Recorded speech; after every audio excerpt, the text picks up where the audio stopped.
জেলায় জেলায় shopping mall তৈরি করবে রাজ্য সরকার, এমনটাই সিদ্ধান্ত হয়েছে।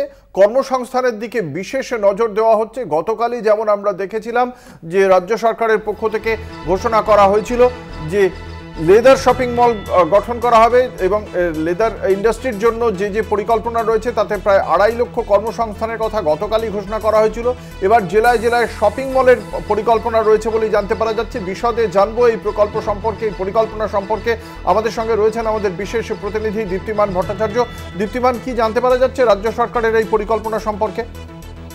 দেখো, যেটা এখনো পর্যন্ত জানা যাচ্ছে সেটা হলো 10টা জেলা এখনো পর্যন্ত চিহ্নিত করা হয়েছে যে 10টা জেলায় কিন্তু এই প্রকল্পের কাজ শুরু করা হবে। ইতিমধ্যে জেলা শাসকদের কিন্তু সেই মর্মে চিঠি দেওয়া হয়েছে এবং সেখানে বলা হচ্ছে কোন কোন জায়গায় জমিগুলো চিহ্নিত করার জন্য। মূলত এটা করা হচ্ছে আসানসোল, দুর্গাপুর, বর্ধমান, শিলিগুড়ি, জলপাইগুড়ি, বহরমপুর, দীঘা, মেদিনীপুর, মালদা ও চন্দননগর।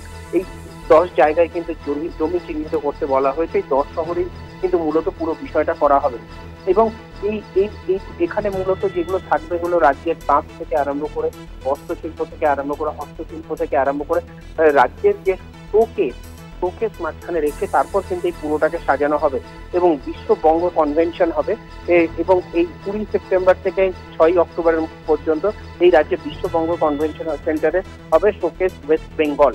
তার আগেই কিন্তু এই শপিং মলগুলোকে, এই শপিং কেসগুলোকে কিন্তু কমপ্লিট করতে বলা হয়েছে, চিহ্নিত করে কাজ শুরু করতে বলা হয়েছে। ধন্যবাদ। আমাদের সঙ্গে ছিলেন আমাদের বিশেষ প্রতিনিধি দীপ্তিমান ভট্টাচার্য।